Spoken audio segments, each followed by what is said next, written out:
Sub inspector Ravindra Kapoor, आपको कैसे पता चला कि छुरी पर उंगलियों के निशान अमर कुमार के हैं?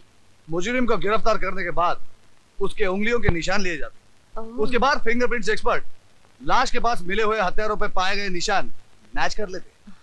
मुजरिम अमर के उंगलियों के निशान और चक्कू पे पाए गए हुए निशान हूबहू मिलते हैं। मिलते हैं या थोड़ा सा फर्क है? जी नहीं, दोनों निशान एक ही शख्स के हैं। ओके।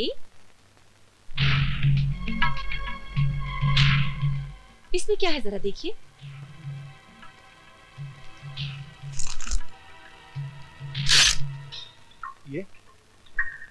ये तो छुरा है। अब इस छुरे पर आपकी उंगलियों के निशान पड़ गए हैं। जी।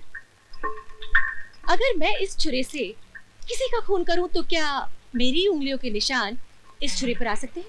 जी। जी नहीं। यानी कि खून मैंने किया है मगर पकड़े जाएंगे आप, क्योंकि इस छुरे पर उंगलियों के निशान आपके हैं। सब इंस्पेक्टर रविंद्र कपूर, क्या ऐसा हो सकता है? जी जी हो तो सकता है। Thank you, you may go. Your honour, हर खून के पीछे कोई ना कोई मकसद जरूर होता है, लेकिन अमर कुमार के लिए ये खून करने का कोई मकसद नहीं था। इसमें कोई शक नहीं कि अमर कुमार वहां गया था, गुस्से में था, हाथ में छुरा था। और ये भी सच है कि अमर ने सेठ जी को धमकाया कि आइंदा वो उसके भाई का अपमान ना करे। सरकारी वकील साहब भी ये मानते हैं कि अमर ने सेठ जी को धमकाया। अगर खून करना ही था तो अमर धमकाता ही क्यों? और इसके अलावा सरकारी वकील साहब ने ऐसा एक भी गवाह पेश नहीं किया जिसने अमर कुमार को खून करते देखा हो। इन तमाम बातों से ये साफ जाहिर होता है मिलॉर्ड कि अमर कुमार बेगुनाह है। उस पर लगाए गए तमाम इल्जाम बेबुनियाद हैं और किसी ने उसे फंसाने की कोशिश की है। That's all, milord. Your honour, वकील सफाई का कहना है कि मैंने अभी तक कोई ऐसा गवाह पेश नहीं किया जिसने अमर को खून करते हुए देखा हो, लेकिन एक गवाह मौजूद है योर ऑनर, वो है मोंटी भल्ला। मैं उससे सवाल करना चाहता हूँ। Yes, granted.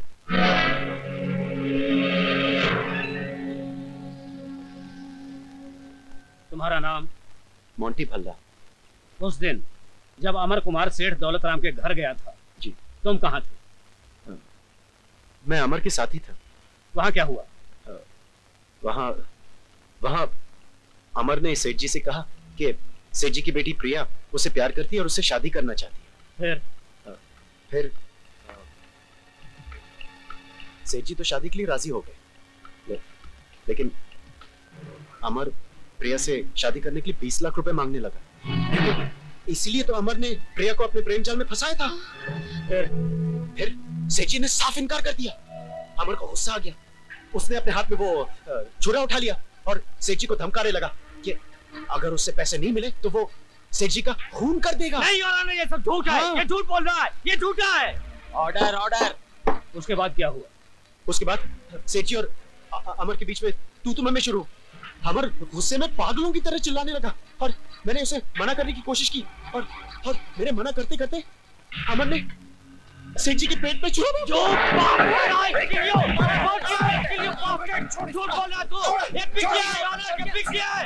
Order, order. Monty हरामजादे, मैं तेरा खून पी जाऊंगा। I'll kill you bastard! I'll kill you! Court is adjourned.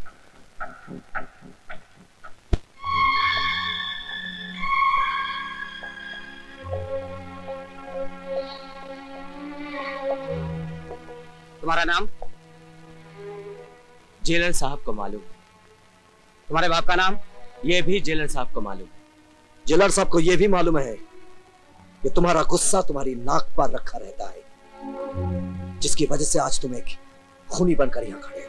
मैंने कोई खून नहीं किया जेलर साहब। मैं तो उससे सिर्फ यही पूछने गया था कि तुमने मेरे भाई का अपमान क्यों किया। हाँ, तुम्हें मेरी मान अपमान की बड़ी चिंता है ना। इतने सालों में बनाई हुई इज्जत एक मिनट में मिटा दी।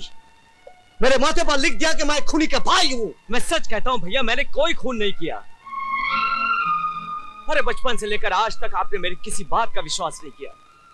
जब एक बड़ा भाई एक छोटे भाई पर विश्वास न करे तो ये जनता की अदालत क्या विश्वास करेगी? तुम्हारे इस लेक्चर से कुछ नहीं होने वाला। सारे गवाह, सारे सबूत तुम्हारे खिलाफ है। अब सिर्फ भगवान ही तुम्हें बचा सकता है। ले जाओ इसे।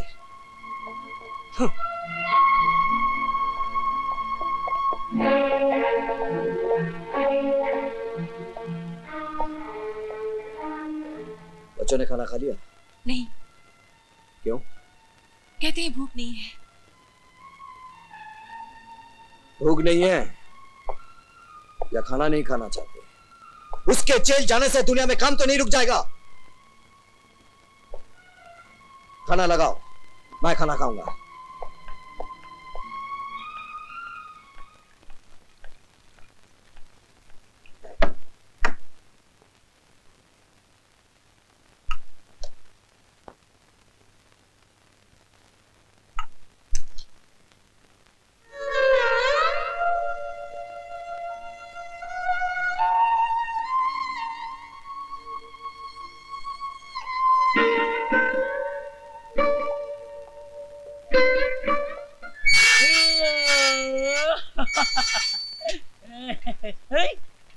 अरे मैन,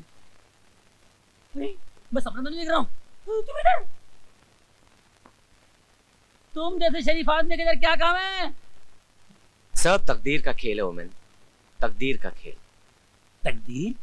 तुमने उस दिन ठीक ही कहा था ओमेन, जो जितना डरेगा उतना मरेगा। जुर्म की दुनिया से मैं जितना ही दूर जाना चाहता था उतना ही करीब आता जा रहा हूं। मुझ पर कत्ल का इल्जाम लगा हुआ है। अरे यार, तुम ऐसा वैसा नहीं फंसा है मैन, बहुत बुरा फंसा है। इधर का जेलर बहुत जालिम है, मालूम है? जानता हूं, अच्छी तरह से जानता हूं उसे। वो मेरा बड़ा भाई है। वो तो तुमको खुश हो जाना चाहिए मैन, वो तो तुमको मदद करेगा यहाँ से निकालने में। मेरे भैया उनमें से नहीं है जो अपने उसूलों पर रिश्ते को कुर्बान कर देते।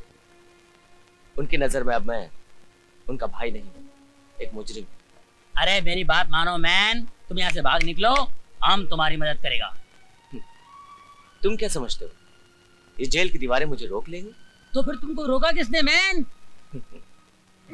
मेरी बदकिस्मती है। अगर इसकी जगह कोई दूसरी जेल होती ना तो मैं कब का भाग गया होता और अपनी बेगुनाही का सबूत भी दे दिया होता। मगर यहां से भागने का मतलब है मेरे भाई पर इल्जाम। लोग कहेंगे कि उन्होंने मुझे भागने में मदद की थी और मैं अपने भाई के कैरेक्टर पर ऐसा कोई भी दाग लगाकर अपनी खुशियों की चिराग नहीं जला सकता। वाह, इस दुनिया में ऐसे भी लोग हैं।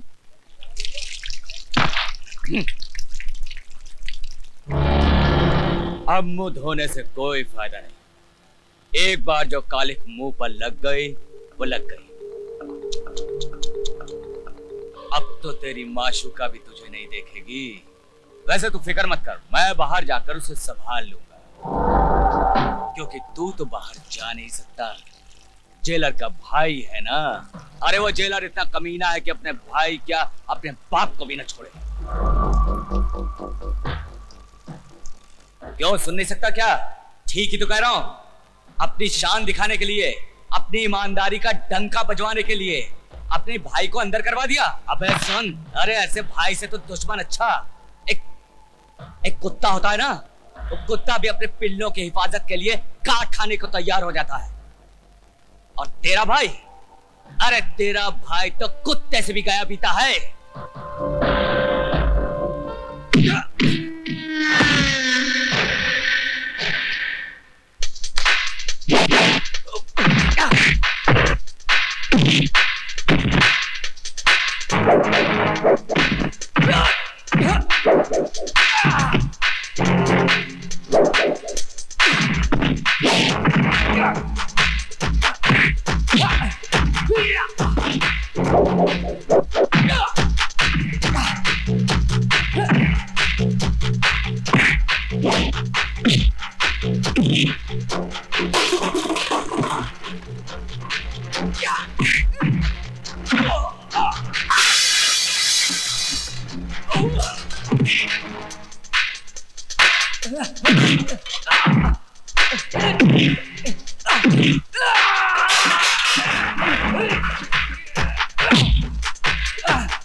Ugh!